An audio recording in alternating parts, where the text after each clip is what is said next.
La aventura tiene un nuevo nombre, Nissan Rogue Rock Creek. Con la Rogue Rock Creek estarás listo para conquistar el camino que venga. Si es una ruta rocosa, tienes llantas todoterreno. Ante una gran bajada, control para descenso inclinado y su parrilla tubular para techo, lista para lo que necesites. Cuando la vida te ofrece aventura, tú tienes la Nissan Rogue Rock Creek. La capacidad de carga está limitada por el peso y la distribución. Siempre asegure la carga. Cargar el vehículo con mucho peso, especialmente en el techo, afectará el manejo y la estabilidad del vehículo. La llamada de Cthulhu. H.P. Lovecraft. Sinopsis de La llamada de Cthulhu. La llamada de Cthulhu es un relato que nos cuenta la aparición de uno de los personajes mitológicos creados por Lovecraft a lo largo de su carrera como escritor. Fue publicado en 1928 con notable éxito, haciendo de Cthulhu una de las entidades más populares de la literatura de terror. El relato inicia con la muerte de un profesor, cuyos papeles más importantes quedan a cargo del protagonista y narrador de la historia.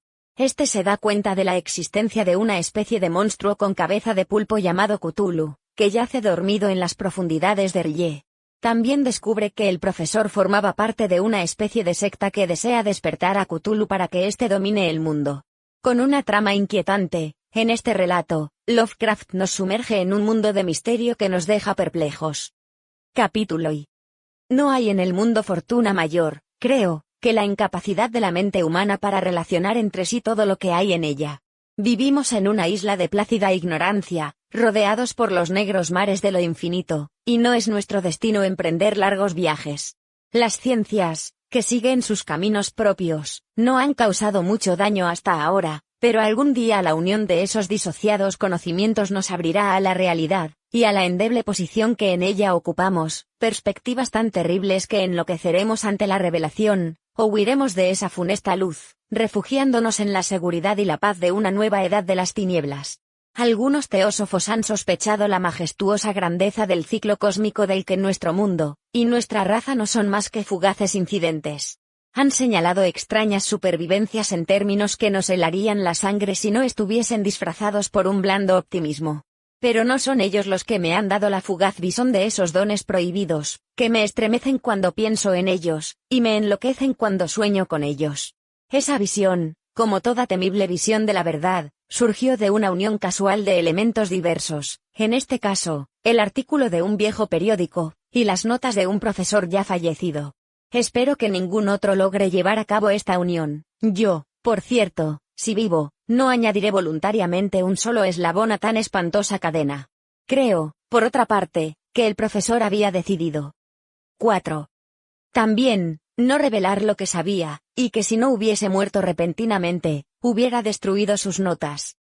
Tuve por primera vez conocimiento de este asunto en el invierno de 1926-1927, a la muerte de mi tío abuelo, George Gammell Angel, profesor honorario de lenguas semíticas de la Universidad de Brown, Providence, Rhode Island. El profesor Angel era una autoridad vastamente conocida en materia de antiguas inscripciones, y a él habían recurrido con frecuencia los conservadores de los más importantes museos. Muchos deben por lo tanto recordar su desaparición, acaecida a la edad de 92 años. Las oscuras razones de su muerte aumentaron aún más el interés local. El profesor había muerto mientras volvía del barco de Newport, y, según afirman los testigos, luego de recibir el empellón de un marinero negro. Este había surgido de uno de los curiosos y sombríos pasajes situados en la falda abrupta de la colina que une los muelles a la casa del muerto, en la calle Williams. Los médicos, incapaces de descubrir algún desorden orgánico, concluyeron, luego de un perplejo cambio de opiniones, que la muerte debía atribuirse a una oscura lesión del corazón, determinada por el rápido ascenso de una cuesta excesivamente empinada para un hombre de tantos años. En ese entonces no vi ningún motivo para disentir de ese diagnóstico, pero hoy tengo mis dudas. Y algo más que dudas. 5. Como heredero y ejecutor de mi tío abuelo, viudo y sin hijos, era de esperar que yo examinara sus papeles con cierta atención. Trasladé con ese propósito todos sus archivos y cajas a mi casa de Boston. El material ordenado por mí será publicado en su mayor parte por la Sociedad Norteamericana de Arqueología, pero había una caja que me pareció sumamente enigmática, y sentí siempre repugnancia a mostrársela a otros. Estaba cerrada, y no encontré la llave hasta que se me ocurrió examinar el llavero que el profesor llevaba siempre consigo. Logré abrirla entonces, pero me encontré con otro obstáculo. Mayor y aún más impenetrable. ¿Qué significado podían tener ese curioso bajorrelieve de arcilla, y esas notas, fragmentos y recortes de viejos periódicos? ¿Se había convertido mi tío, en sus últimos años, en un devoto de las más superficiales imposturas? Resolví buscar al excéntrico escultor que había alterado la paz mental del anciano. El bajorrelieve era un rectángulo tosco de 2 centímetros de espesor, y de unos 30 o 40 centímetros cuadrados de superficie, indudablemente de origen moderno. Los dibujos, sin embargo, no eran nada modernos, ni por su atmósfera ni por su sugestión, pues aunque las rarezas del cubismo y el futurismo sean numerosas y extravagantes, no suelen reproducir esa críptica regularidad de la escritura prehistórica. Y la mayor 6. Parte de los dibujos parecía ser ciertamente alguna especie de escritura. A pesar de mi familiaridad con los papeles y colecciones de mi tío, no logré identificarla, ni sospechar siquiera alguna remota relación. Sobre esos supuestos jeroglíficos había una figura de carácter evidentemente representativo, aunque la ejecución impresionista impedía comprender su naturaleza. Parecía una especie de monstruo, o el símbolo de un monstruo, o una forma que solo una fantasía enfermiza hubiese podido concebir. Si digo que mi imaginación, algo extravagante, se representó a la vez un pulpo, un dragón y la caricatura de un ser humano, no traicionaré el espíritu del dibujo. Sobre un cuerpo escamoso y grotesco, provisto de alas rudimentarias, se alzaba una cabeza pulposa y coronada de tentáculos, pero era el contorno general lo que la hacía más particularmente horrible. Detrás de la figura se embozaba una arquitectura ciclópea. Las notas que acompañaban a este curioso objeto, además de unos recortes de periódicos, habían sido escritas por el profesor mismo y no tenían pretensiones literarias. El documento en apariencia más importante estaba encabezado por las palabras El culto de Cthulhu, escritas cuidadosamente en caracteres de imprenta para evitar todo error en la lectura de un nombre tan desconocido. El manuscrito se dividía en 7 secciones. La primera tenía el siguiente título: 1925, Sueño y obra onírica de H. A. Wilcox, calle Thomas 7, Providence, R.I., y la segunda, Informe del inspector John R. Legrasse, calle Bienville 121, Nueva Orleans, a la Sociedad Norteamericana de Arqueología, 1928. Notas del mismo y del profesor Webb. Las otras notas manuscritas eran todas muy breves, relatos de sueños curiosos de diferentes personas, o citas de libros y revistas teosóficos, principalmente la Atlántida y la Lemuria perdida de W. Scott Elliot, y el resto comentarios acerca de la supervivencia de las sociedades y cultos secretos, con referencia a pasajes de tratados mitológicos y antropológicos como la rama dorada de Fraser, y el culto de las brujas en Europa occidental de la señorita Murray. Los recortes de periódicos aludían principalmente a casos de alienación mental, y a crisis de demencia colectiva en la primavera de 1925. La primera parte del manuscrito principal relataba una historia muy curiosa. Parece que el 1 de marzo de 1925 un joven delgado, moreno, de aspecto neurótico y presa de gran excitación, había visitado al profesor Angel con el singular bajorrelieve de arcilla, entonces todavía fresco y húmedo. En su tarjeta se leía el nombre de Henry Anthony Wilcox, y mi tío había reconocido en él al hijo menor de una excelente familia, con la 8, que estaba ligeramente relacionado. Wilcox, que desde hacía un tiempo estudiaba dibujo en la Escuela de Bellas Artes de Rhode Island, y que vivía en el Hotel Fleur de Lis muy cerca de esta institución, era un joven precoz de genio indudable, pero muy excéntrico. Desde su infancia había llamado la atención por las historias y sueños extraños que se complacía en relatar. Se denominaba a sí mismo físicamente hipersensitivo, pero la gente seria de la vieja ciudad comercial lo consideraba simplemente raro. No había frecuentado nunca a los de su propia clase, y poco a poco había ido retirándose de toda actividad social. Actualmente solo era conocido por algunos estetas de otras ciudades. La Asociación Artística de Providence, deseosa de preservar su conservadorismo, lo había desahuciado. En aquella visita, decía el manuscrito, el escultor había pedido bruscamente la ayuda de los conocimientos arqueológicos de su huésped para identificar los jeroglíficos. El joven hablaba de un modo pomposo y descuidado que impedía simpatizar con él. Mi tío le respondió con sequedad, pues la evidente edad de la tableta excluía toda posible relación con las ciencias arqueológicas.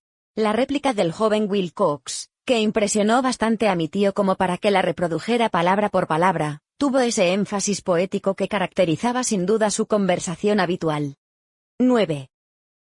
Es nueva, es cierto, le dijo, pues la hice anoche mientras soñaba con extrañas ciudades, y los sueños son más viejos que la cavilosa Tiro, la contemplativa Esfinge o Babilonia, guarnecida de jardines. Y comenzó a narrar una historia desordenada que, de pronto, despertó en mi tío un recuerdo. El anciano se mostró febrilmente interesado. La noche anterior había habido un leve temblor de tierra, el más violento de los que habían sacudido Nueva Inglaterra en esos últimos años, que había afectado terriblemente la imaginación de Wilcox. Ya en cama, y por primera vez en su vida, había visto en sueños unas ciudades ciclópeas de enormes bloques de piedra, y gigantescos y siniestros monolitos de un horror latente, que exudaban un limo verdoso. Muros y pilares estaban cubiertos de jeroglíficos, y de las profundidades de la tierra, de algún punto indeterminado, venía una voz que no era una voz, sino más bien una sensación confusa que solo la fantasía podía traducir en esta unión de letras casi imposibles, Cthulhu-Ftagn. Esta mezcla de letras fue la llave del recuerdo que excitó y perturbó al profesor Angel. Interrogó al escultor con minuciosidad científica, y estudió con intensidad casi frenética el bajorrelieve que el joven había estado esculpiendo en sueños. 10. Vestido solo con su ropa de dormir, y temblando de frío. Mi tío culpó a su avanzada edad, dijo Wilcox más tarde, el no reconocer con rapidez los jeroglíficos y el dibujo. Muchas de sus preguntas le parecieron un poco fuera de lugar a su visitante, especialmente aquellas que trataban de relacionar a este último con sociedades y cultos extraños, y Wilcox no pudo entender por qué mi tío le prometió repetidamente guardar silencio si admitía ser miembro de una de las tan innumerables sectas paganas o místicas. Cuando el profesor quedó al fin convencido de que Wilcox ignoraba de verdad toda doctrina o cultos secretos, le suplicó que no dejara de informarle acerca de sus sueños. Este pedido dio sus frutos, pues a partir de esa primera entrevista el manuscrito menciona las visitas diarias del joven, y la descripción de sorprendentes visiones nocturnas cuyo tema principal era siempre unas construcciones ciclópeas de piedra, húmedas y oscuras, y una voz o inteligencia subterránea que gritaba una y otra vez, en enigmáticos y sensibles impactos, algo indescriptible. Los dos sonidos que se repetían con más frecuencia eran los representados por las palabras Cthulhu y R'lyeh. El 23 de marzo, continuaba el manuscrito, Wilcox faltó a la cita. Una investigación realizada en el hotel reveló que había sido 11. Atacado por una fiebre de origen desconocido, y que lo habían llevado a la casa de sus padres, en la calle Waterman. Se había puesto a gritar en medio de la noche, despertando a varios artistas que vivían en el mismo hotel, y desde entonces había pasado alternativamente de la inconsciencia al delirio. Mi tío telefoneó enseguida a la familia, y desde ese momento siguió de cerca el caso, yendo a menudo a la oficina del Dr. Toby, en Thayer Street, médico de cabecera del joven. La mente febril de Wilcox alimentaba, aparentemente, extrañas imágenes. El doctor se estremeció al recordarlas. No solo incluían una repetición de los sueños anteriores, sino también una criatura gigantesca de varios kilómetros de altura que caminaba o se movía pesadamente. Wilcox nunca lo describía en todos sus detalles, pero las pocas e incoherentes palabras que recordaba el Dr. Toby convencieron al profesor de que aquel era el monstruo que el joven había intentado representar. Cuando Wilcox se refería a su obra, añadió el doctor, caía enseguida, invariablemente, en una especie de letargo. Cosa rara, su temperatura no estaba nunca por encima de lo normal, sin embargo, su estado se parecía más al de una fiebre violenta que al de un desorden del cerebro. El 2 de abril a las 3 de la tarde, la enfermedad cesó de pronto.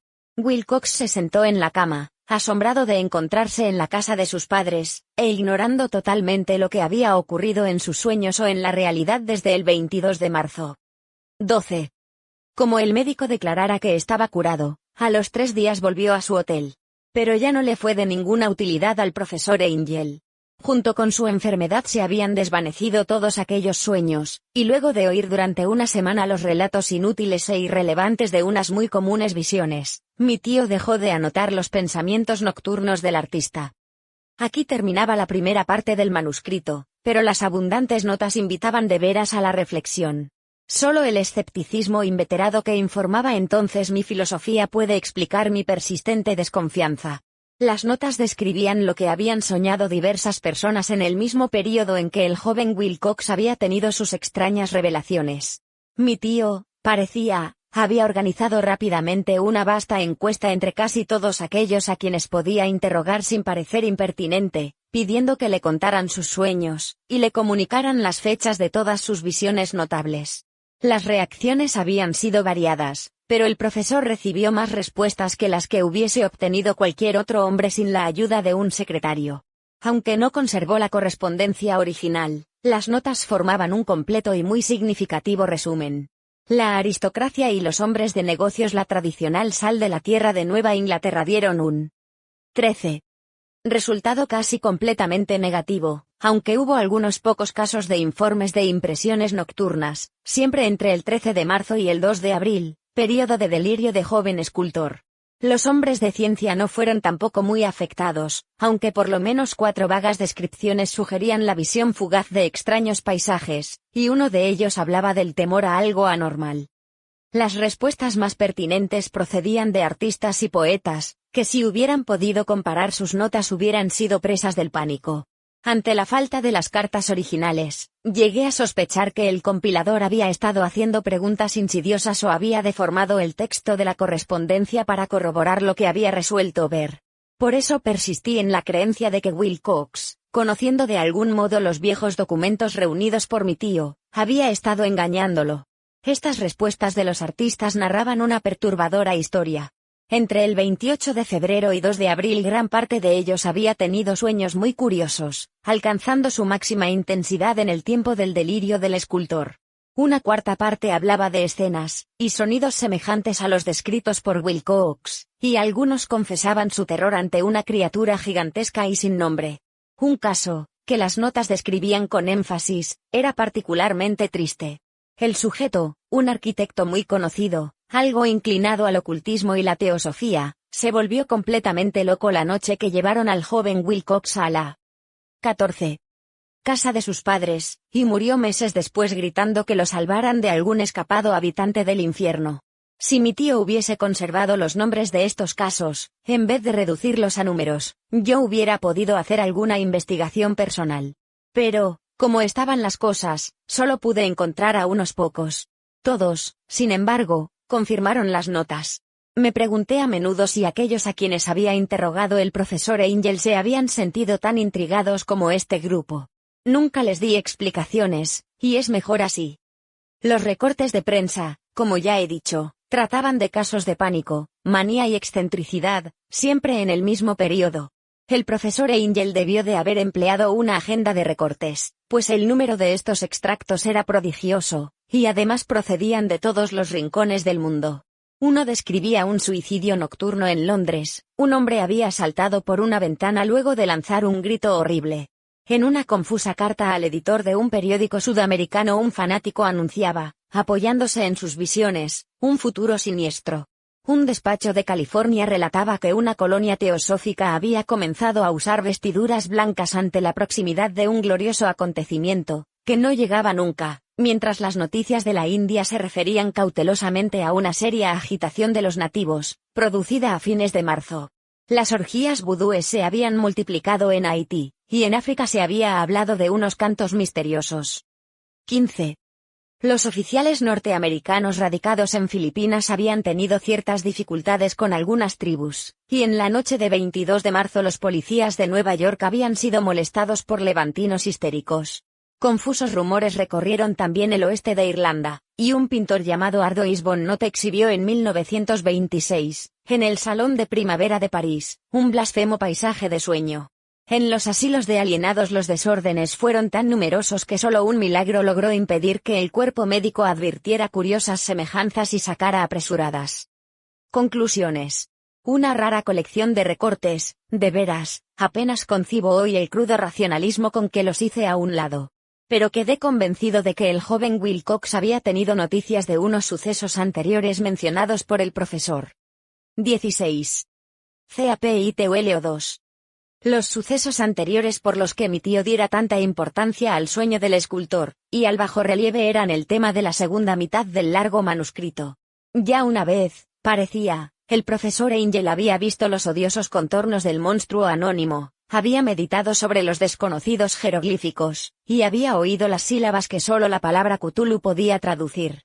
Todo esto en circunstancias tan sobrecogedoras que no es raro que persiguiese al joven Wilcox con preguntas y ruegos.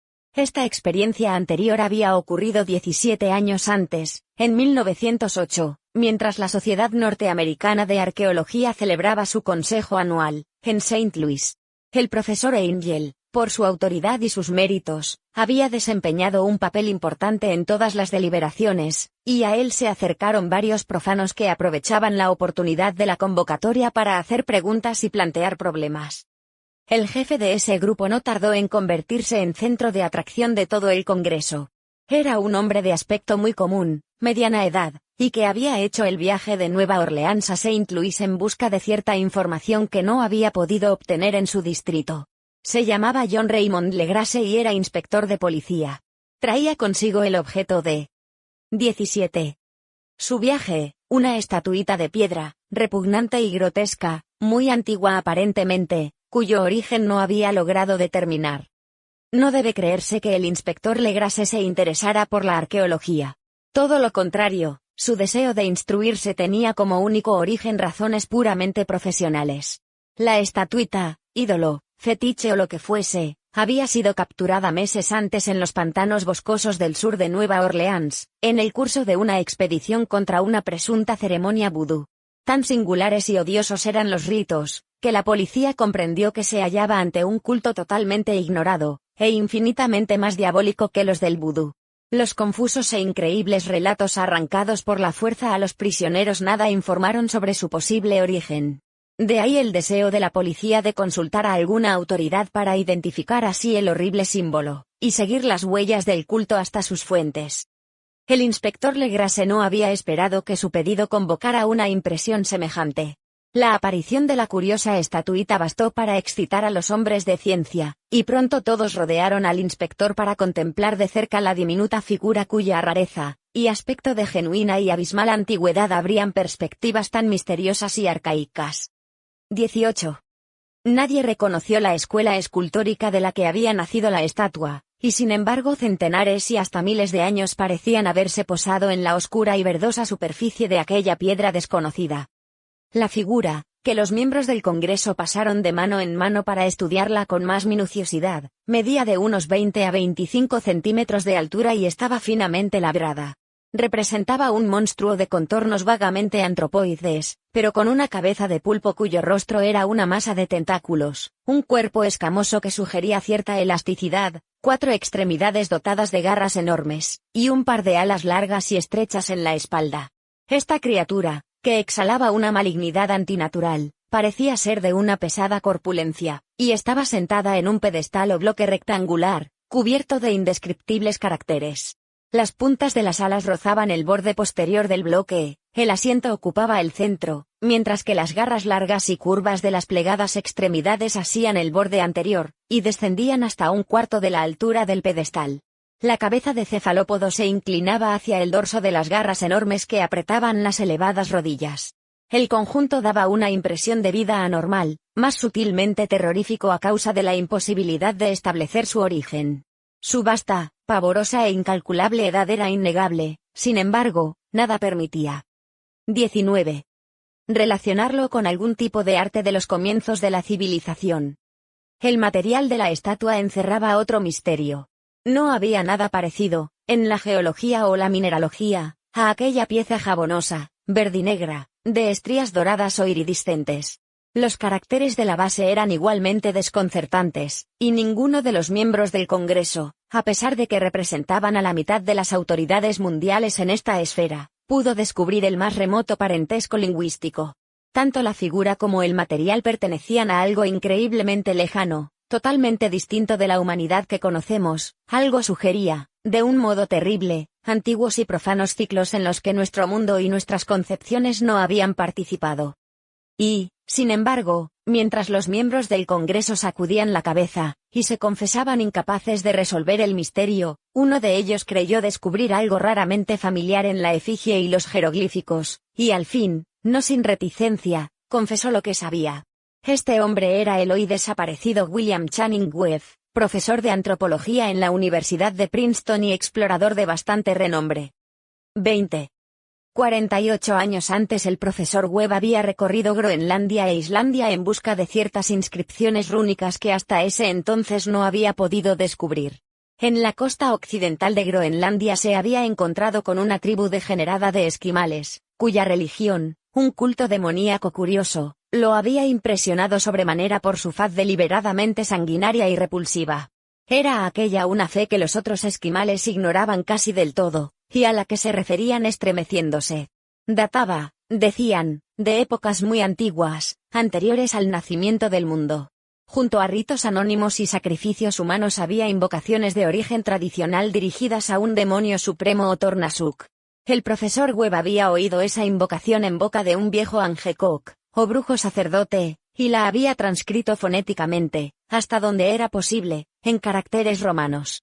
Pero lo que ahora parecía importante era el fetiche adorado en ese culto, y alrededor del cual bailaban los esquimales cuando la aurora boreal brillaba muy por encima de los acantilados de hielo. Era, declaró el profesor, un tosco bajorrelieve de piedra con una figura horrible y algunos caracteres misteriosos. Creía recordar que se parecía, por lo menos en todos los rasgos esenciales, a la criatura bestial que ahora estaban examinando. 21. Este relato, recibido con asombro y sorpresa por los miembros del Congreso, pareció excitar al inspector Legrasse, que abrumó al profesor a preguntas. Habiendo copiado una invocación recitada por uno de los oficiantes del pantano, rogó al profesor Webb que tratase de recordar las sílabas recogidas en Groenlandia. Siguió una comparación exhaustiva de todos los detalles, y un instante de sombrío silencio cuando el profesor y el detective convinieron en la virtual identidad de las frases. He aquí, en sustancia, la división de las palabras fue establecida de acuerdo con las pausas tradicionales observadas por los oficiantes, lo que el brujo esquimal y los sacerdotes de Luisiana habían cantado a sus ídolos. Thngluinglunaf Cthulhu Yeuganaglftagn. Legrasse había tenido más suerte que el profesor Webb, pues varios prisioneros le habían revelado el sentido de esas palabras. Era algo así. En su casa de Rye el fallecido Cthulhu espera soñando. Y entonces, respondiendo a un ruego general, el inspector relató minuciosamente su experiencia con los fieles del pantano. Veo ahora que mi tío dio gran importancia a esa. 22. Historia. Tenía cierto parecido con las ensoñaciones más extravagantes de los teósofos y los creadores de mitos, y revelaba una asombrosa imaginación de carácter cósmico que nadie hubiese esperado entre parias y vagabundos. El 1 de noviembre de 1907 la policía de Nueva Orleans había recibido un alarmado mensaje de la región pantanosa del sur. Los colonos, gente primitiva, pero de buen natural, descendientes en su mayor parte de Lafite, eran presas del pánico a causa de algo desconocido que había invadido la región durante la noche. Se trataba en apariencia de un culto vudú, pero de una especie más terrible que todo lo que ellos conocían. Desde que el malévolo tantam había comenzado a sonar incesantemente en aquellos bosques oscuros donde nadie osaba aventurarse, habían desaparecido varias mujeres y niños. Se habían oído gritos irracionales, chillidos desgarradores y cantos lúgubres, y unas llamas diabólicas habían bailado en la espesura. Los vecinos, añadía el aterrorizado mensajero, no podían soportarlo. En las primeras horas de la tarde 20 policías partieron en 2 carricoches y un automóvil, guiados por el tembloroso colono. Cuando el camino se hizo intransitable abandonaron los vehículos, y durante varios kilómetros chapotearon en silencio a través de los espesos bosques de cipreses donde nunca. 23. Penetraba la luz del día. Raíces tortuosas y nudos malignos de musgo español retardaban la marcha, y de vez en cuando una pila de piedras húmedas o los fragmentos de una pared en ruinas hacían más depresiva aquella atmósfera que los árboles deformados y las colonias de hongos contribuían a crear. Al fin apareció un miserable conjunto de chozas, y los histéricos colonos corrieron a agruparse alrededor de las vacilantes linternas. El apagado golpear de los tántams se oía débilmente a lo lejos, la brisa traía muy de cuando en cuando un chillido que helaba la sangre. Un resplandor rojizo parecía filtrarse por entre el follaje pálido, más allá de las interminables avenidas de la noche selvática. A pesar de su repugnancia a quedarse nuevamente solos, todos los habitantes del lugar se negaron a avanzar un solo paso hacia la escena del culto maldito, de modo que el inspector Legrasse y sus 19 colegas tuvieron que aventurarse sin guías por aquellas negras arcadas de horror donde ninguno de ellos había puesto el pie. La región en que ahora entraba la policía tenía tradicionalmente muy mala fama, y en su mayor parte no había sido explorada por hombres blancos. Algunas leyendas se referían a un lago secreto en que vivía una colosal e informe criatura, algo parecida a un pólipo y de ojos fosforescentes, y 24. Según los colonos, unos demonios de alas de murciélago salían a medianoche de sus cavernas para adorar al monstruo. Afirmaban que éste estaba allí desde antes que la Salle, de los indios, y aun de las bestias y pájaros del bosque. Era una verdadera pesadilla, y verlo significaba la muerte. Pero se aparecía en sueños a los hombres, y eso bastaba para que estos se mantuviesen alejados. La orgía vudú se desarrollaba en los límites extremos del área aborrecida, pero aún así el emplazamiento era bastante malo, y eso quizá había aterrorizado a los colonos más que los chillidos o incidentes. Solo la poesía o la locura podían haber reproducido los ruidos que oyeron los hombres de Legrasse mientras atravesaban lentamente el sombrío pantano, acercándose a la luz rojiza y a los apagados tántams. Hay una cualidad vocal propia de las bestias, y nada más terrible que oír una de ellas cuando el órgano de donde proviene debería emitir otra. Una furia animal y una licencia orgiástica se exacerbaban allí hasta alcanzar alturas demoníacas con gritos y aullidos extáticos que reverberaban en los bosques tenebrosos como ráfagas pestilentes surgidas de los abismos del infierno. De vez en cuando cesaban los gritos, y lo que parecía un coro de voces roncas entonaba la odiosa melopea 1. 25. Por fin los hombres llegaron a un sitio donde el bosque era menos denso, y se encontraron de pronto en el lugar mismo de la escena. 4 trastabillaron, un quinto perdió el conocimiento, y otros 2 lanzaron un grito de horror que, por suerte, fue apagado por el tumulto salvaje de la orgía. Legrasse roció con agua pantanosa el rostro del hombre desvanecido, y luego todos contemplaron el espectáculo fascinados por el horror. En un claro natural del pantano se alzaba una isla verde de tal vez un acre de extensión, desprovista de árboles y bastante seca. Allí saltaba y se retorcía una horda de anormalidades humanas más indescriptibles que cualquiera de las que hubiese podido pintar un shime o un angarola. Sin ropas, esta híbrida muchedumbre bramaba, rugía y se contorsionaba alrededor de una hoguera circular. De vez en cuando se abrían las cortinas de fuego, y se podía distinguir en el centro un bloque de granito de unos 2,5 metros de alto, en cuya cima, incongruente por su pequeñez, se alzaba la funesta estatuita. En 10 cadalsos instalados a intervalos regulares en un ancho círculo que rodeaba la hoguera, con el monolito como centro, colgaban con la cabeza hacia abajo los cuerpos extrañamente mutilados de los desaparecidos colonos. Dentro. 26. De este círculo saltaba y rugía el anillo de fieles, moviéndose de izquierda a derecha en una bacanal interminable entre el círculo de cadáveres y el círculo de fuego. Pudo haber sido solo la imaginación o pudo haber sido un simple eco, pero uno de los hombres, un impresionable español, creyó oír que las invocaciones eran seguidas por unas respuestas antifonales que procedían de un lejano y sombrío lugar, situado en lo más profundo de aquel bosque de leyenda. Este hombre, Joseph de Gálvez, a quien más tarde encontré e interrogué, era desbordantemente imaginativo. Llegó a decir que había oído el débil golpear de unas grandes alas, y que había vislumbrado unos ojos luminosos, y una enorme masa blanca detrás de los árboles más lejanos.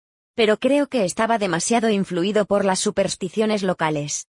La inactividad de los hombres paralizados fue comparativamente de poca duración. El deber venció pronto todas las dudas, y aunque los celebrantes debían de llegar al centenar, la policía, confiada en sus armas de fuego, irrumpió en medio de la horda. Durante 5 minutos el caos y el tumulto fueron indescriptibles. Hubo furiosos golpes, disparos y huidas.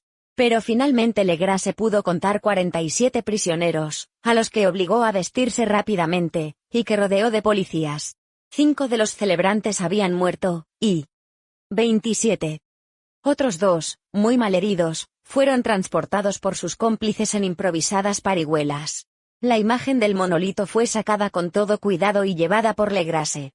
Examinados en el cuartel de la policía, luego de un viaje agotador, los prisioneros resultaron ser mestizos de muy baja ralea, y mentalmente débiles. Eran en su mayor parte marineros, y había algunos negros y mulatos, procedentes casi todos de las islas de Cabo Verde, que daban un cierto matiz vudú a aquel culto heterogéneo. Pero no se necesitaron muchas preguntas para comprobar que se trataba de algo más antiguo y profundo que un fetichismo africano. Aunque degradados e ignorantes, los prisioneros se mantuvieron fieles, con sorprendente consistencia, a la idea central de su aborrecible culto.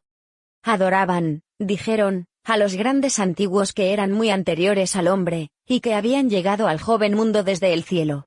Esos antiguos se habían retirado ahora al interior de la tierra y al fondo del mar, pero sus cadáveres se habían comunicado en sueños con el primer hombre, quien inventó un culto que nunca había muerto.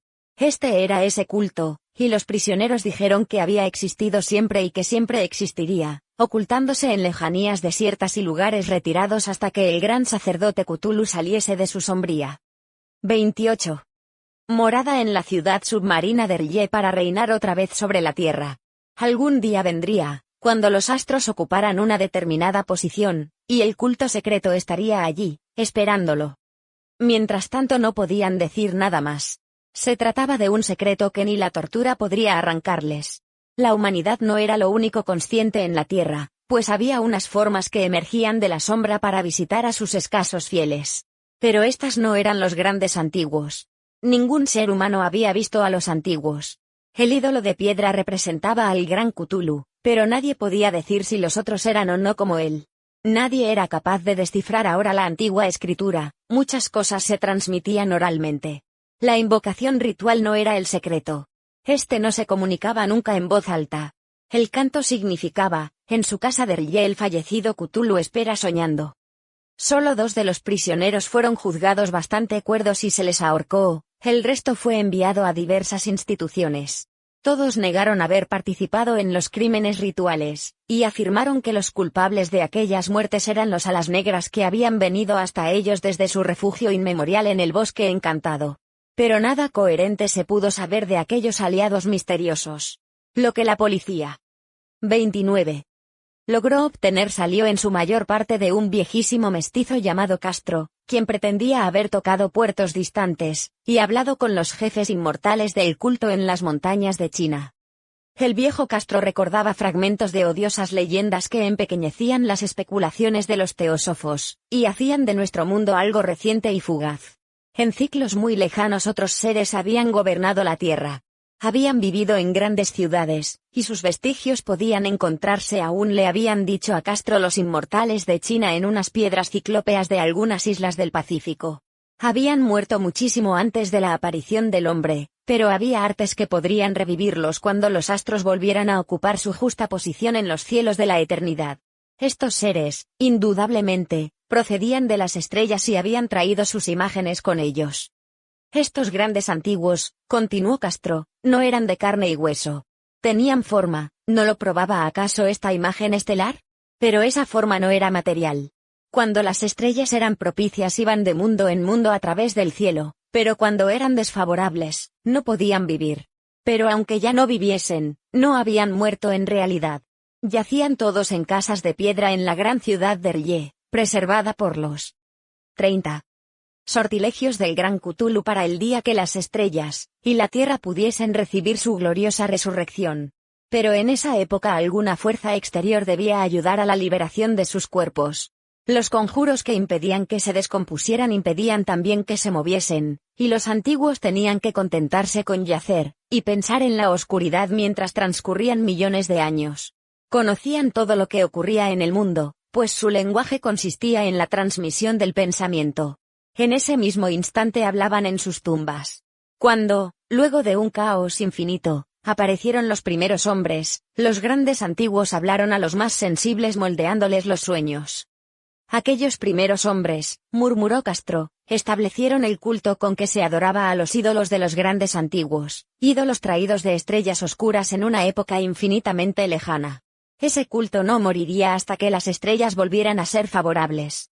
Los sacerdotes sacarían entonces al gran Cthulhu de su tumba para que reviviese a sus vasallos, y volviera a asumir su reinado en la Tierra.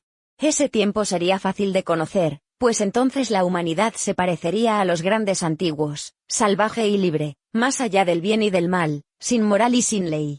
Y todos los hombres gritarían y matarían, y gozarían alegremente. Los antiguos, liberados, enseñarían.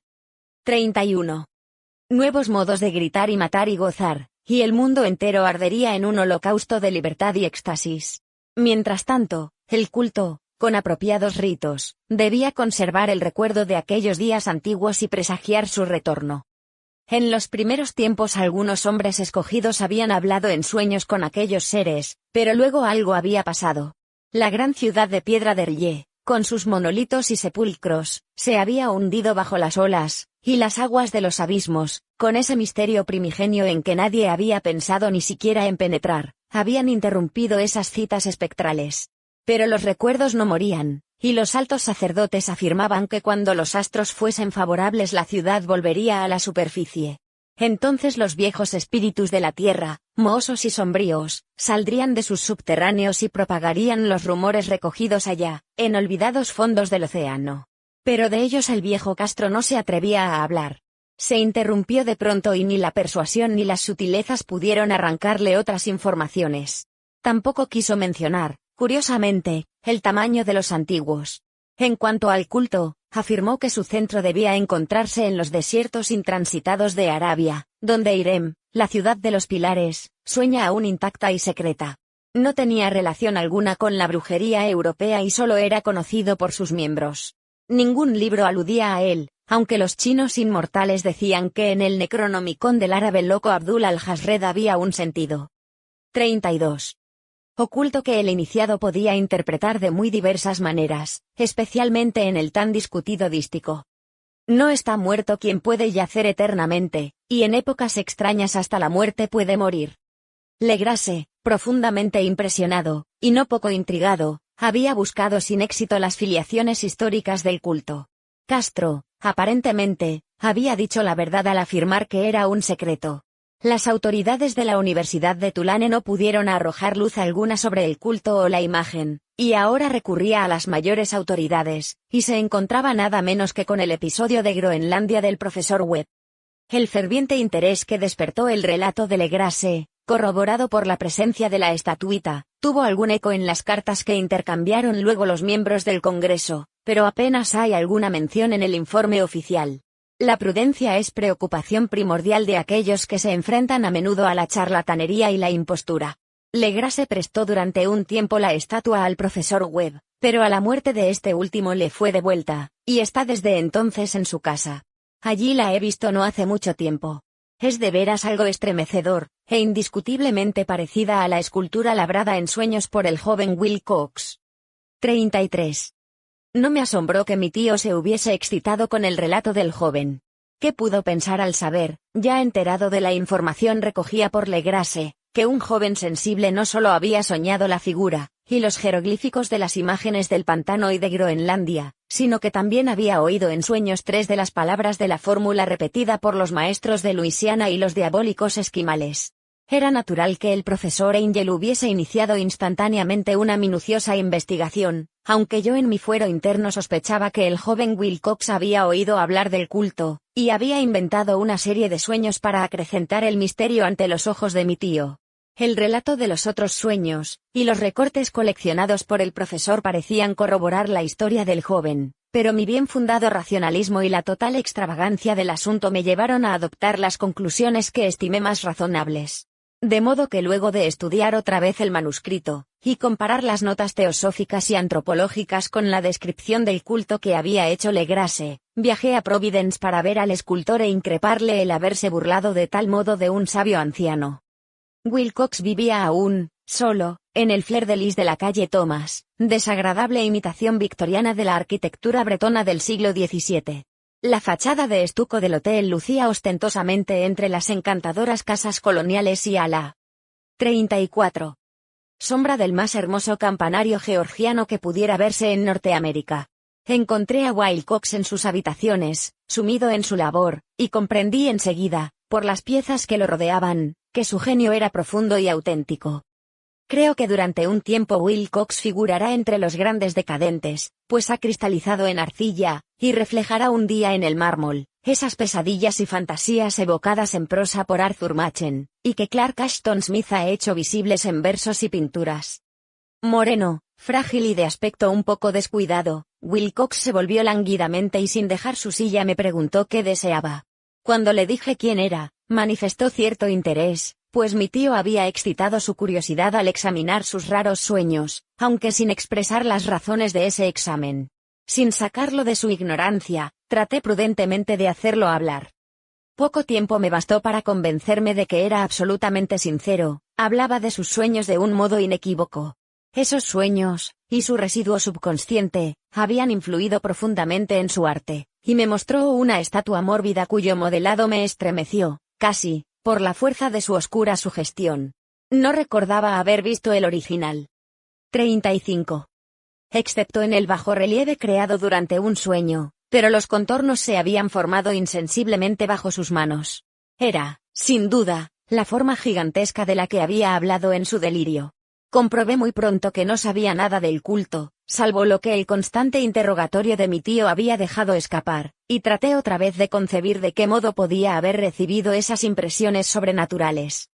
Hablaba de sus sueños de un modo extrañamente poético, haciéndome ver con terrible claridad la ciudad ciclópea de piedra verde y musgosa cuya geometría, añadió curiosamente, era totalmente errónea, y oí otra vez con un temor expectante el subterráneo llamado mental, Cthulhuftagn, Cthulhuftagn. Esas palabras figuraban en la temible invocación que evocaba el sueño vigilia de Cthulhu en su bóveda de piedra de R'lyeh, y a pesar de mis racionales ideas me sentí profundamente perturbado. Wilcox, era indudable, había oído hablar casualmente del culto, y lo había olvidado enseguida en la masa de las lecturas y concepciones igualmente fantásticas. Más tarde, en virtud de su impresionable carácter, el culto había encontrado un modo de expresión subconsciente en los sueños, el bajorrelieve de arcilla y la estatua que yo estaba ahora. 36. Contemplando. De modo que la superchería había sido involuntaria. El joven tenía unos modales un poco afectados, y un poco vulgares, que me desagradaban de veras, pero yo ya estaba dispuesto a admitir tanto su genio como su honestidad. Me despedí amablemente, y le deseé todo el éxito que su talento prometía. El asunto del culto continuó fascinándome, y a veces imaginaba poder adquirir un gran renombre investigando su origen y relaciones. Visité Nueva Orleans, hablé con Legrasse y otros de los que habían participado en aquella vieja expedición, examiné la estatuita y hasta interrogué a los prisioneros que todavía vivían. El viejo Castro, por desgracia, había muerto hacía varios años. Lo que escuché entonces de viva voz, aunque no fue más que una confirmación detallada de los escritos de mi tío, acrecentó mi interés, y tuve la seguridad de estar sobre la pista de una religión muy antigua, y secreta cuyo descubrimiento me convertiría en un antropólogo famoso. Mi actitud era aún entonces absolutamente materialista, como aún quisiera que lo fuese, y por una inexplicable perversidad mental rechacé la coincidencia de los sueños, y los recortes coleccionados por el profesor Angel. Hubo algo, sin embargo, que comencé a sospechar y que ahora creo saber, la muerte de mi tío no fue nada natural. Cayó al 37. Suelo en la colina, en una de las estrechas callejuelas que partían de unos muelles donde abundaban los mestizos extranjeros, luego del descuidado empujón de un marinero de tez oscura. Yo no había olvidado que los oficiales de Luisiana se distinguían por la mezcla de sangres y sus intereses marinos, y no me hubiera sorprendido conocer la existencia de agujas venenosas, y métodos criminales secretos tan faltos de piedad como aquellas creencias y ritos misteriosos. Legrasse y sus hombres, es cierto, no habían sido molestados, pero en Noruega acaba de morir un marino que veía cosas. ¿No pudieron haber llegado a oídos siniestros las investigaciones realizadas por mi tío luego de encontrarse con el escultor? Creo y que el profesor Angel murió porque sabía o quería saber demasiado. Es posible que me espere un fin semejante, pues yo también he aprendido mucho. 38. CAPITULO 3. Si el cielo decidiese algún día acordarme un insigne favor, borraría totalmente de mi memoria el descubrimiento que hice, por simple casualidad, al echar una ojeada a una hoja de periódico que recubría un estante. Era un viejo número del Boletín de Sídney del 18 de abril de 1925, con el cual no hubiese podido dar en mi vida cotidiana. Había pasado inadvertido hasta para la agencia de recortes que había estado coleccionando ávidamente durante esas épocas materiales para mi tío. Había yo casi abandonado mis investigaciones cerca de lo que el profesor llamaba el culto de Cthulhu, y me encontraba de visita en casa de un docto amigo de Paterson, Nueva Jersey, conservador del museo local y mineralogista de renombre. Examinando un día los ejemplares de reserva, amontonados en desorden en los estantes de una de las salas del fondo del museo, mi mirada se detuvo en la rara ilustración de uno de los periódicos extendido bajo las piedras. Era el Boletín de Sídney que he mencionado. Mi amigo tenía corresponsales en todos los países extranjeros imaginables. La imagen era una fotografía en sepia de una odiosa estatuita de piedra casi igual a la que Legrase había encontrado en el pantano. 39. Despojé vivamente a la hoja de su precioso contenido, leí el artículo con cuidado y lamenté su brevedad. Lo que sugería, sin embargo, era de suma importancia para mi ya vacilante búsqueda. Arranqué cuidadosamente la noticia con el propósito de ponerme enseguida en acción. He aquí el contenido. Misterioso barco a la deriva rescatado en alta mar. El Vigilant arribó remolcando a un yate neozelandés armado. Un muerto y un sobreviviente a bordo. Relatan combates furiosos y muertes en alta mar. Marinero rescatado se niega a dar detalles de la misteriosa experiencia. Ídolo extraño hallado en su poder. Se iniciará una investigación. El carguero Vigilant de la compañía Morrison, procedente de Valparaíso, arribó esta mañana a su puesto de amarre en la bahía de Darling remolcando al yate Alert de Dunedin N.2 con serias averías, pero dotado aún de un poderoso armamento. El yate fue avistado el 12 de abril a los 34 grados elevados a la 21ª potencia apóstrofe de latitud sur, y a los 152 grados elevados a la 17ª potencia apóstrofe longitud oeste, con un muerto y un sobreviviente a bordo. El Vigilant dejó Valparaíso el 25 de marzo, y el 2 de abril fue alejado considerablemente de su curso, en dirección sur, por 40. Excepcionales tormentas y enormes olas. El 12 de abril avistó el buque a la deriva. En apariencia había sido abandonado, pero luego descubrió que llevaba un sobreviviente en estado de delirio, y un hombre muerto por lo menos desde hacía una semana. El sobreviviente apretaba entre sus manos una piedra horrible de origen desconocido, de unos 30 centímetros de alto, cuyo origen los profesores de la Universidad de Sídney, la Sociedad Real y el Museo de la calle College no pudieron determinar, y que el hombre afirmaba haber descubierto en la cabina del yate, en un altarcito rudimentario. Este hombre, ya recobrado, relató una historia de piratería y violencia sumamente extraña. Se trata de un noruego llamado Gustaf Johansen, de cierta cultura, segundo oficial en la goleta Emma de Auckland, que partió para el Callao el 20 de febrero, con una tripulación de 20 hombres. El Emma, dijo, fue retrasado y alejado considerablemente de su ruta por la tormenta del 1 de marzo, y el 22 del mismo mes a los 49 grados elevados a la 51ª potencia apóstrofe de latitud sur, y a los 128 grados elevados a la 54ª potencia apóstrofe de longitud este encontró al Alert conducido por una tripulación de canacos dos y mestizos de aspecto patibulario. El capitán Collins no obedeció. 41. La orden de virar, y la tripulación del yate abrió fuego sin aviso con una batería de cañones de bronce particularmente pesada. Los marineros del Emma, dijo el sobreviviente, se resistieron con valentía, y aunque la goleta comenzó a hundirse, pues varios proyectiles habían alcanzado la línea de flotación, lograron acercarse al enemigo y lo abordaron poniéndose a luchar en cubierta. Como los tripulantes del yate combatían de un modo torpe y cruel, tuvieron que matarlos a todos. 3 de los hombres del Emma, incluso el capitán Collins y el primer oficial Gree, murieron, y los 8 restantes, bajo el mando del segundo oficial, Johansen, se pusieron a navegar en la dirección seguida originalmente por el yate, a fin de descubrir por qué motivo se les había ordenado cambiar de rumbo. Al día siguiente desembarcaron en una islita que no figuraba en ningún mapa. 6 de los hombres murieron allí, aunque Johansen se mostró particularmente reticente a este respecto, y dijo que habían caído en una grieta entre las rocas. 42. Más tarde, parece, Johansen y sus compañeros volvieron al yate y trataron de hacerlo navegar, pero fueron vencidos por la tormenta del 2 de abril. Desde ese día hasta el 12 de abril, fecha en que fue recogido por el Vigilant. Johansen no recuerda nada, ni siquiera cuando murió su compañero William Briden. La muerte no se debió aparentemente a otra causa que a privaciones. Cables procedentes de Dunedin informan que el Alert era muy conocido como barco de carga y tenía muy mala reputación. Pertenecía a un curioso grupo de mestizos cuyas frecuentes incursiones nocturnas a los bosques atraían no poca curiosidad. Luego de la tormenta y los temblores de tierra del 1 de marzo se había hecho apresuradamente a la vela.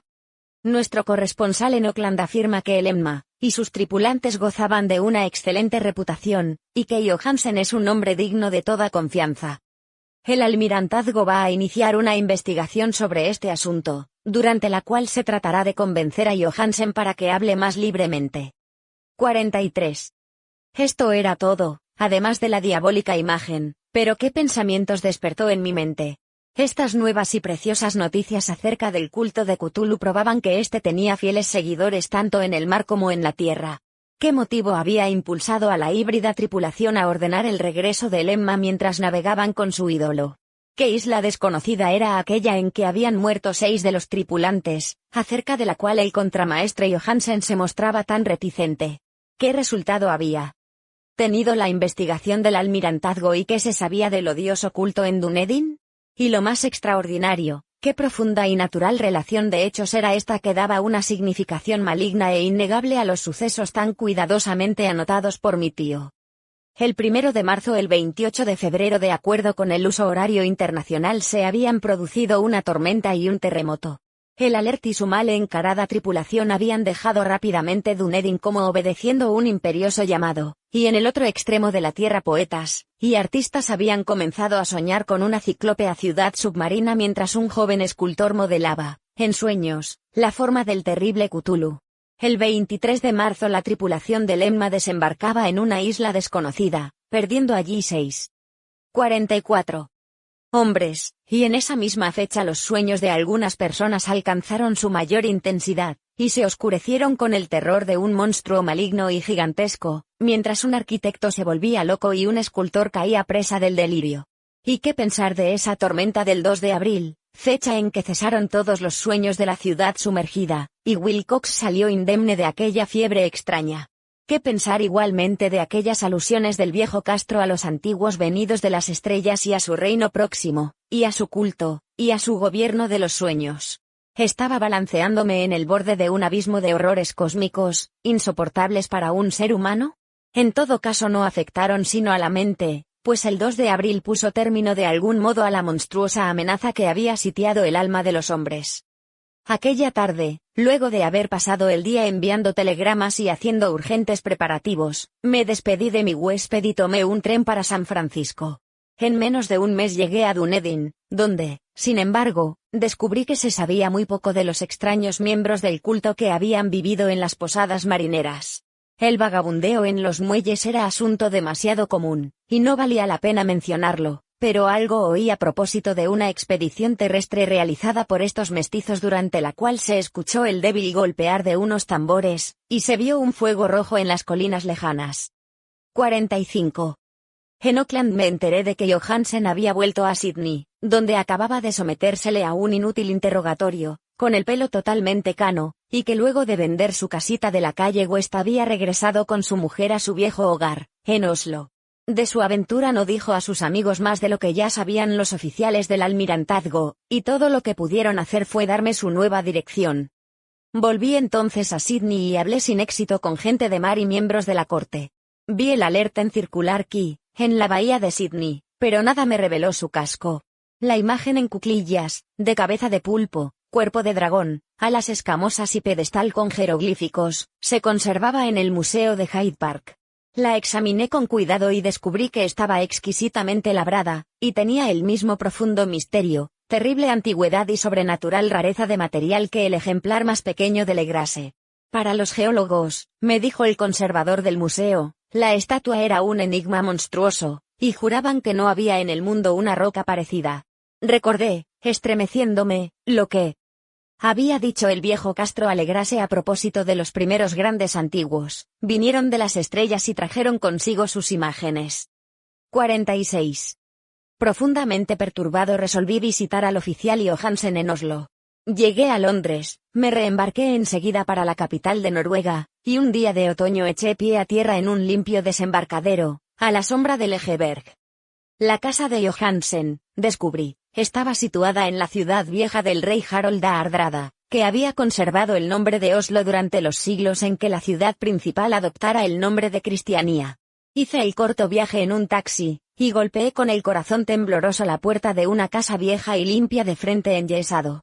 Salió a recibirme una mujer de cara triste, vestida de negro, quien me comunicó en un inglés vacilante que Gustav Johansen no era ya de este mundo. No había sobrevivido mucho a su regreso, pues su aventura marina de 1925 le había destrozado la salud. La mujer no sabía más que el público, pero Johansen había dejado un largo manuscrito, que trataba asuntos técnicos, escrito en inglés con la intención manifiesta de que su esposa no lo entendiese. Mientras paseaba por una callejuela, cerca del muelle de Gothenburg, un atado de viejos periódicos, salido de la ventana de un altillo, lo golpeó y lo hizo caer. 2 marineros indios lo ayudaron enseguida a levantarse, pero el hombre murió antes de que llegase la ambulancia. Los médicos, incapaces de 47. Precisar la causa del deceso, lo habían atribuido a un malestar del corazón y a un debilitamiento general. Sentí entonces que un oscuro terror, que no me abandonaría hasta que a mí también me fuese acordado el eterno reposo, accidentalmente o por otro motivo, me traspasaba los huesos.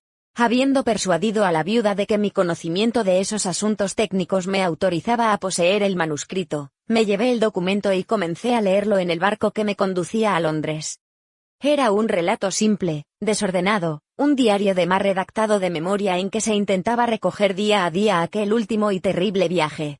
No lo transcribiré literalmente a causa de sus oscuridades y redundancias, pero mi resumen bastará para explicar por qué el rumor de las aguas contra los costados del buque se me hizo tan intolerable que tuve que taponarme los oídos.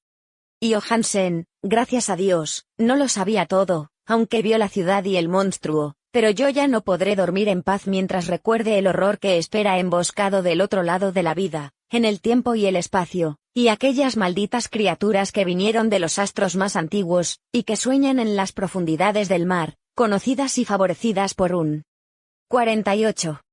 Culto de pesadilla decidido a lanzarlas sobre nuestro planeta cada vez que algún terremoto vuelva a elevar la monstruosa ciudad de piedra al aire y la luz del sol. El viaje de Johansen había comenzado tal como lo declarara él mismo ante el almirantazgo. El Emma había dejado Auckland en lastre el 20 de febrero, y sintió todo el impacto de esa tempestad consecutiva al terremoto que arrancó a los abismos marinos el horror que pobló los sueños de los hombres. Recobrado el gobierno, el buque navegó favorablemente hasta encontrarse con el Alert el 22 de marzo, y sentí la pena del oficial al describir el bombardeo y el hundimiento de su nave. De los mestizos del yate, Johansen hablaba con un horror realmente significativo. Había algo abominable en ellos que hacía que su destrucción pareciese casi un deber, y Johansen se sorprende ante la acusación de crueldad que contra él y sus compañeros hizo la corte. Ya en el yate capturado, Johansen y sus hombres, impulsados por la curiosidad, prosiguen viaje hasta avistar una alta columna de piedra que emerge del océano, y a los 49 grados elevados a la 9ª potencia apóstrofe de latitud oeste, y 126 grados elevados a la 43ª potencia apóstrofe de longitud sur, se encuentran ante una costa barrosa, y una albañilería ciclópea cubierta de algas que no puede ser sino la sustancia tangible del terror supremo del universo, la ciudad muerta de R'lyeh, construida hace millones 49 de años, antes de los comienzos de nuestra historia, por las enormes y espantosas criaturas que descendieron desde unos astros desconocidos. Allí yacen el gran Cthulhu y sus compañeros, ocultos en unas bóvedas verdes y húmedas desde donde envían, luego de incalculables ciclos, pensamientos que aterrorizan a los hombres sensibles, y reclaman imperiosamente a los fieles del culto que inicien el peregrinaje de la liberación y la restauración.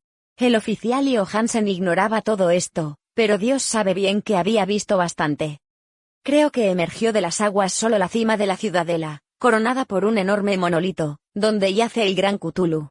Cuando imagino el tamaño de todo lo que puede esconder el fondo del océano, siento deseos de morir sin esperar ya más. Johansen y sus hombres se sintieron aterrados ante la majestad cósmica de esta húmeda Babilonia habitada por demonios, y debieron sospechar, instintivamente, que no pertenecía ni a este ni a ningún otro planeta similar. En todas las líneas de la estremecida descripción de Johansen se advierte el mismo pavor, ante el tamaño indescriptible de los bloques de piedra verde, ante la altura vertiginosa del monolito labrado, ante la asombrosa identidad de esas colosales estatuas, y bajorrelieves con la rara imagen encontrada en la sentina del Alert. 50.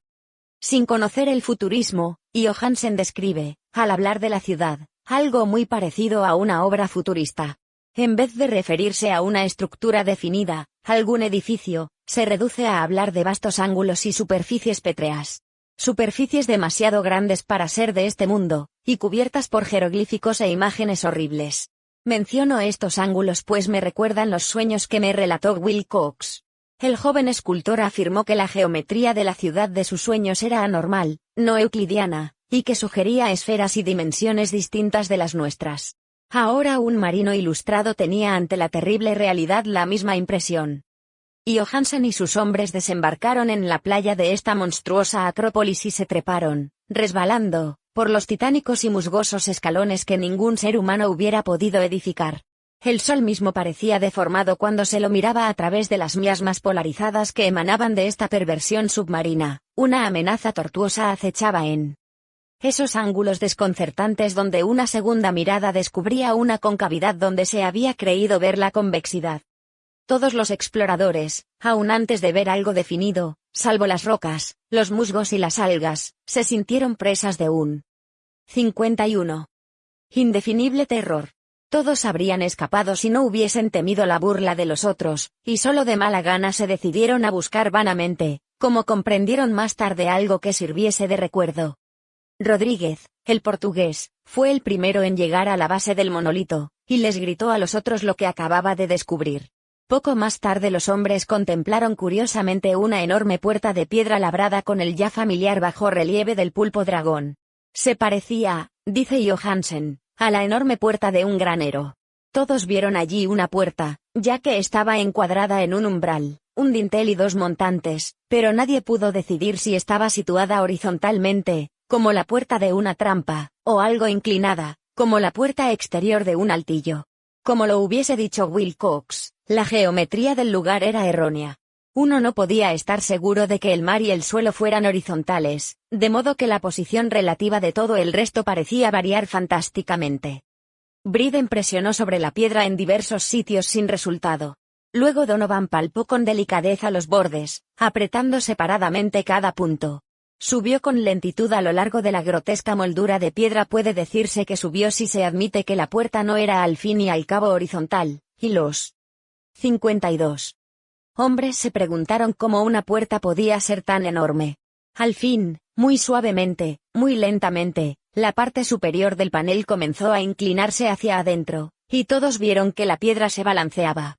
Donovan se deslizó o trepó de algún modo a lo largo de uno de los montantes, y los hombres se pusieron a observar el curioso retroceso de la puerta monstruosa.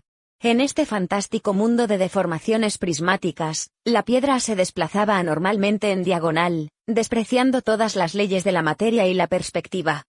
La abertura mostraba una oscuridad casi material. Estas tinieblas tenían realmente una cualidad positiva, pues ocultaban algunas partes de las paredes interiores que debían ser visibles. Al fin surgió de aquella cárcel milenaria algo así como una humareda que oscureció la luz del sol mientras se elevaba hacia el cielo, empequeñecido y arrogado, con la ayuda de sus alas membranosas. El olor que salía de aquellos abismos recién abiertos era insoportable, y Hawkins, que tenía el oído fino, creyó oír allá abajo un sonido chapoteante e inmundo. Todos escucharon, y todos escuchaban aún cuando el monstruo se hizo visible, babeando y apretando su inmensidad verde y gelatinosa a través de la tenebrosa abertura hasta 53. Elevarse pesadamente en el aire corrompido de aquella ciudad de pesadilla. La letra del pobre Johansen es apenas inteligible en esta parte. De los 6 hombres que nunca llegaron al barco, cree que 2 murieron simplemente de miedo en aquel instante maldito. El monstruo está más allá de toda posible descripción. No hay lenguaje aplicable a ese abismo de horror inmemorial, a esa pavorosa contradicción de todas las leyes de la materia, la fuerza y el orden cósmicos. Una montaña que caminaba. ¿Dios? Puede extrañar que en el otro lado de la Tierra enloqueciese un gran arquitecto, y que en aquel telepático instante la fiebre devorara al pobre Wilcox. El monstruo de los ídolos, el verde y viscoso demonio venido de otros astros, había despertado para reclamar sus derechos. Las estrellas eran otra vez favorables, y lo que un viejo culto no había podido lograr por su voluntad, un puñado de inocentes marineros lo hacía por accidente. Luego de millones y millones de años el gran Cthulhu era libre otra vez.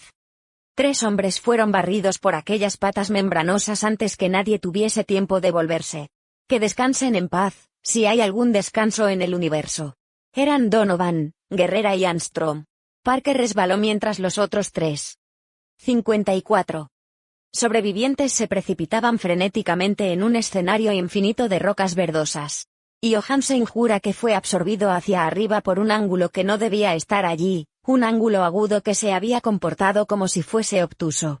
De modo que solo Briden y Johansen llegaron al bote, y se dirigieron desesperadamente hasta el Alert mientras la montañosa monstruosidad descendía por los escalones de piedra resbaladiza y se detenía, titubeando, a orillas del agua.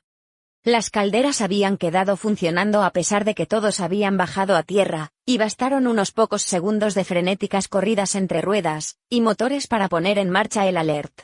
Lentamente, entre los horrores distorsionados de esa escena indescriptible, la hélice comenzó a golpear las aguas. Mientras tanto, en la costa mortal, sobre aquellas construcciones que no eran de este mundo, el monstruo gigantesco venido de las estrellas emitía unos gritos inarticulados, como Polifemo al maldecir el veloz navío de Ulises. Enseguida, con más audacia que los cíclopes de la leyenda, el gran Cthulhu penetró en las aguas e inició la persecución con golpes que levantaron enormes olas. Briden volvió la vista y enloqueció. Desde entonces rió a intervalos hasta que la muerte lo alcanzó en su cabina mientras Johansen vagaba delirando de un lado a otro. 55. Pero Johansen no había abandonado la partida. Comprendiendo que el monstruo alcanzaría seguramente el Alert antes de que la presión llegase al máximo, resolvió intentar algo desesperado, y, acelerando los motores, subió rápidamente a la cubierta e hizo girar el timón. En la superficie de las aguas hubo un remolino espumoso, y mientras crecía la presión del vapor, el valiente noruego dirigió el navío contra aquella montaña gelatinosa que se alzaba sobre las sucias espumas como la popa de un galeón demoníaco. La horrible cabeza de pulpo, envuelta en tentáculos, llegaba casi hasta la punta del Baupress 3, pero Johansen no retrocedió. Hubo un estallido como el de un globo que se desinfla, un líquido inmundo como el que surge de un hendido pez luna, una hediondez que el cronista no se atrevió a describir. Durante un instante una nube verde, acre y enceguecedora, envolvió al buque, y un hervor maligno quedó a popa, donde, Dios del cielo, la esparcida plasticidad de aquella entidad celeste estaba recombinándose y recobrando su forma primitiva, mientras el Alert se alejaba más y más, y ganaba velocidad. Eso fue todo. Desde ese momento Johansen se contentó con meditar sombríamente sobre el ídolo de la cabina y preparar. 56. Unas pocas comidas para él y su enloquecido compañero, que reía a carcajadas. No trató de dirigir el navío, después de aquel incidente que daba un gran vacío en su alma. Luego sobrevino la tormenta del 2 de abril, que terminó de nublar su conciencia. Recordaba confusamente infinitos abismos líquidos de espectrales paredes giratorias, vertiginosos desplazamientos por mundos huidizos en la cola de un cometa, y saltos convulsivos de las profundidades del mar hasta la luna y luego otra vez hasta el mar, todo envuelto en el coro de carcajadas de las antiguas divinidades y de los verdes demonios del Tártaro, de alas de murciélago.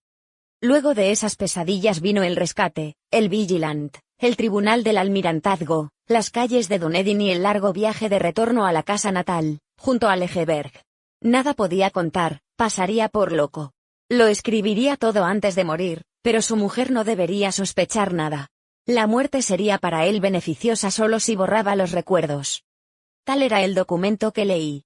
Lo he guardado en la caja de lata junto con el bajorrelieve de arcilla y los papeles del profesor Angel. Incluiré este relato, esta prueba de mi propia cordura donde se ha unido lo que espero que nunca volverá a unirse. He contemplado todo lo que en el universo puede haber de horroroso, y aun los cielos de la primavera y las flores del 57. verano me parecerán desde ahora impregnados de veneno. Pero no creo que viva mucho. Como desaparecieron mi tío y el pobre Johansen, así desapareceré yo. Conozco demasiado y el culto todavía existe. Cthulhu existe también, supongo, en ese refugio de piedra que le sirve de abrigo desde que el sol era joven. Su ciudad maldita se ha hundido otra vez, pues el Vigilant navegó por aquel lugar después de la tormenta de abril, pero sus ministros en la tierra bailan aún, y cantan y matan en lugares aislados, alrededor de monolitos de piedra coronados de imágenes. Cthulhu tuvo que haber sido atrapado por los abismos submarinos, pues si no el mundo gritaría ahora de horror. ¿Quién conoce el fin? Lo que ha surgido ahora puede hundirse, y lo que se ha hundido puede surgir. La abominación espera y sueña en las profundidades del mar, y sobre las vacilantes ciudades de los hombres flota la destrucción. Llegará el día. Pero no debo ni puedo pensarlo. Ruego que si no sobrevivo a este manuscrito, mis ejecutores testamentarios cuiden de que la prudencia sea mayor que la audacia e impidan que caiga bajo otros ojos.